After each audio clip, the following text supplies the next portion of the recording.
Drive into Danger by Rosemary Border.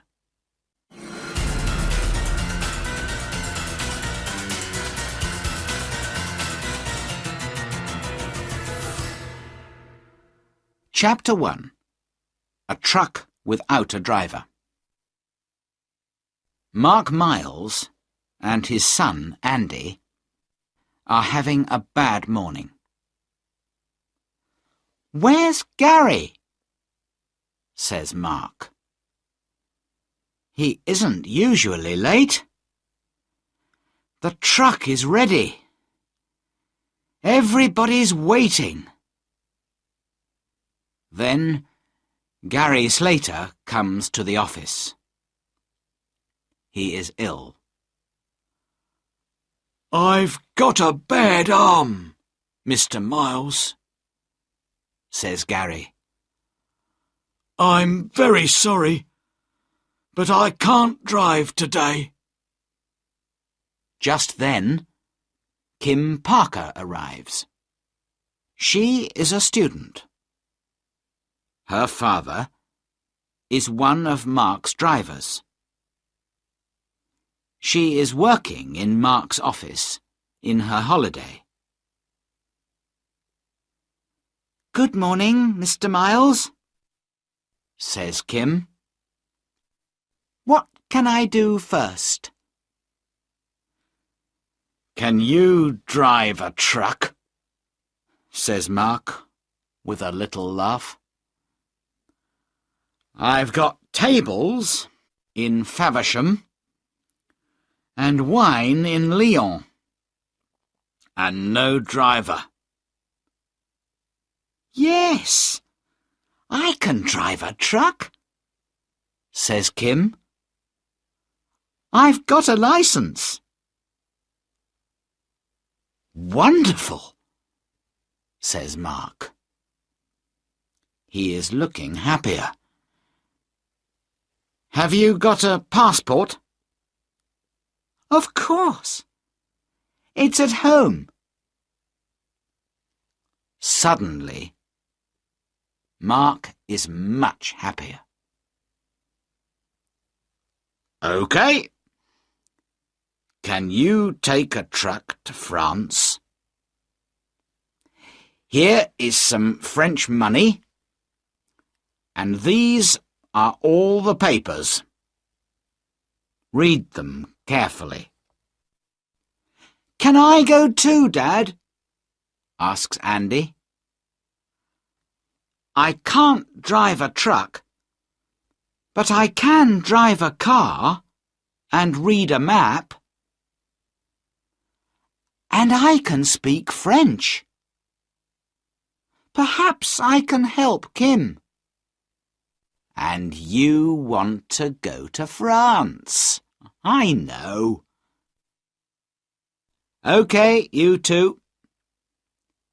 Run home and get your passports, your overnight bags, and some sandwiches. There are sleeping bags in the truck, and a mobile phone too. When you come back, go and look at the map with Gary. He drives to France every week. He can tell you about it."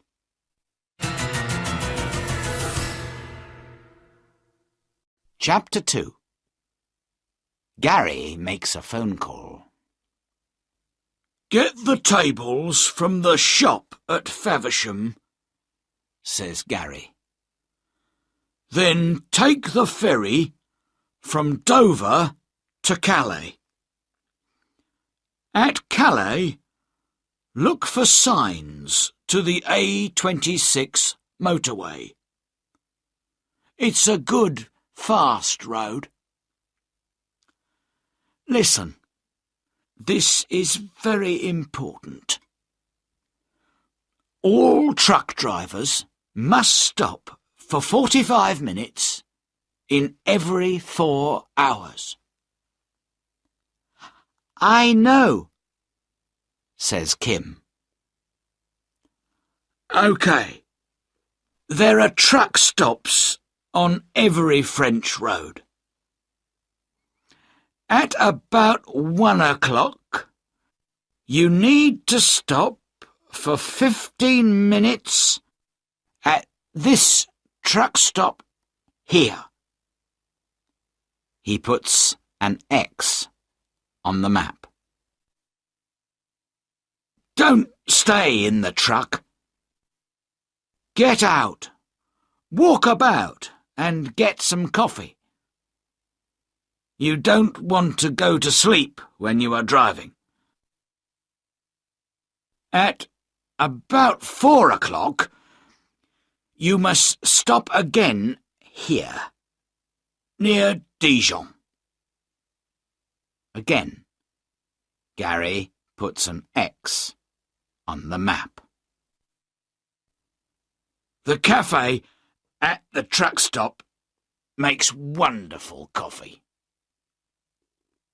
Good luck, and drive carefully, says Gary. Andy and Kim get into the truck and drive away. And Gary makes an important phone call. Hello, Gary here. I can't drive today, but tell Paul it's okay. The truck stop near Reims at 1 and Dijon at 4. Look for a girl with brown hair and a boy in a yellow shirt.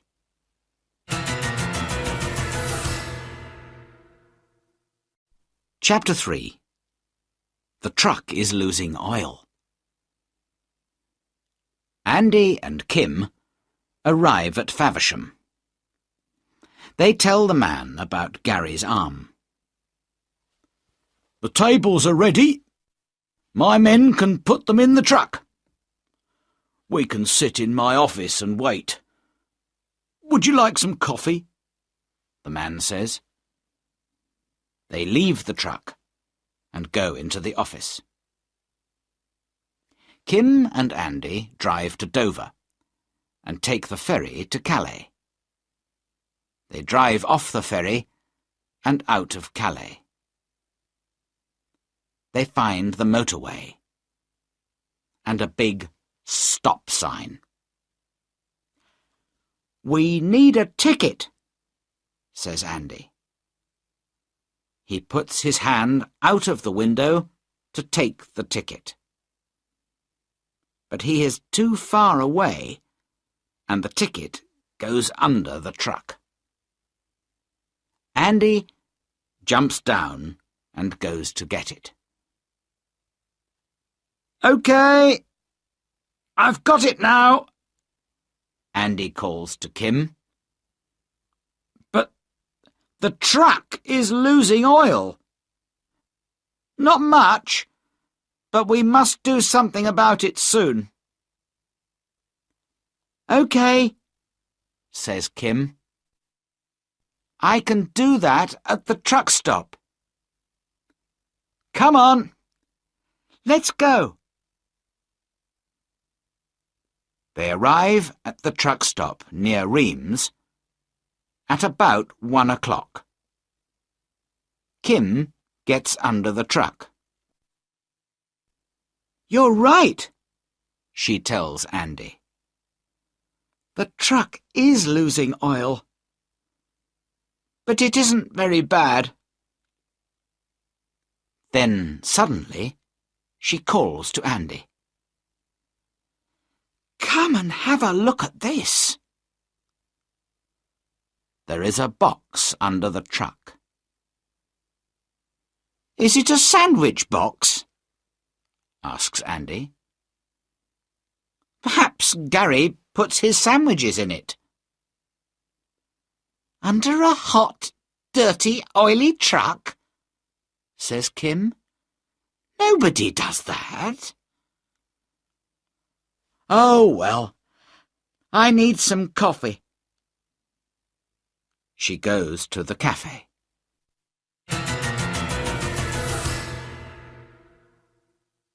Chapter 4. On the road. They get into the truck again and drive along the motorway. Our next stop is near Dijon, said Andy. Dijon is in Burgundy. They make wonderful wine there. I don't want any wine, laughs Kim, but I do want some coffee. They arrive at the truck stop just before 4 and sit down in the cafe. Suddenly, Andy says, "Someone's looking under the truck." Through the window of the cafe, they see a fat man in a green shirt. He takes something out from under the truck and goes to a red car. "I don't like this," says Kim quietly. "Let's go." A few minutes later, Kim looks in her mirror. "Andy," she says quietly, "there's a red car behind us, and the man in the green shirt is driving. Why is he following us? He's got his parcel." "No, he hasn't," says Andy with a laugh. "He's got our sandwiches. And I've got his parcel. Here it is."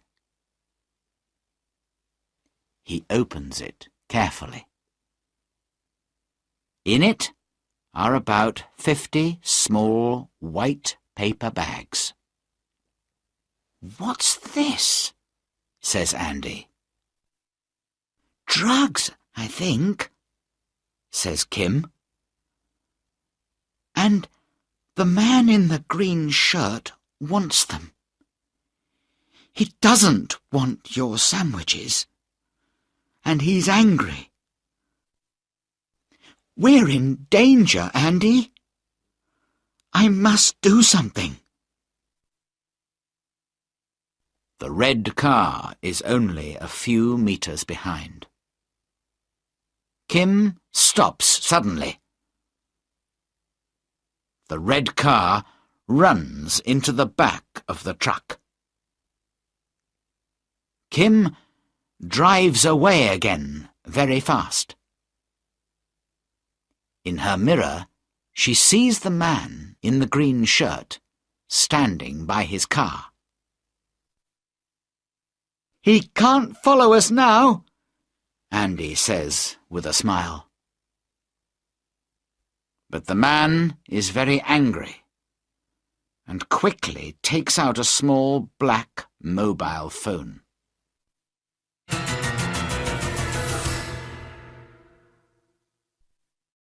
Chapter 5. The Rubbish Dump. "We must leave the motorway," says Kim. They take a quiet country road through small villages. Suddenly, Andy sees a big sign on their left. "Go in there," he says. "But it's a rubbish dump. Why do you want to go there?" says Kim. But she drives through the entrance. Andy opens his window and throws the parcel of drugs into the nearest skip. We must phone for help, says Andy. But just then, two men arrive in a white car. A man in a black suit is driving. The man in the green shirt is with him. The two men leave their car across the entrance and jump out. The man in the suit has a gun. Now we can't drive out of here, thinks Kim. Oh, dear. The two men run up to the truck and stand by Kim's door. Give me the parcel, says the man in the black suit very quietly. Run, Andy, says Kim. Quickly, Andy opens his door and jumps out of the truck. He runs to the white car. The man in the green shirt follows him. But he is too fat and slow. Andy gets into the car and drives away. Kim opens her door suddenly. The big mirror hits the man in the suit. He falls down and loses his gun. Quickly, Kim jumps out of the truck and gets the gun. Your drugs are in that skip, she says. Go and get them. Take your friend with you. The two men go up the ladder and look down into the skip. Go on, says Kim. You want them. Go and look for them. The two men jump down into the skip. Quickly, Kim takes the ladder away. Now, the men cannot get out.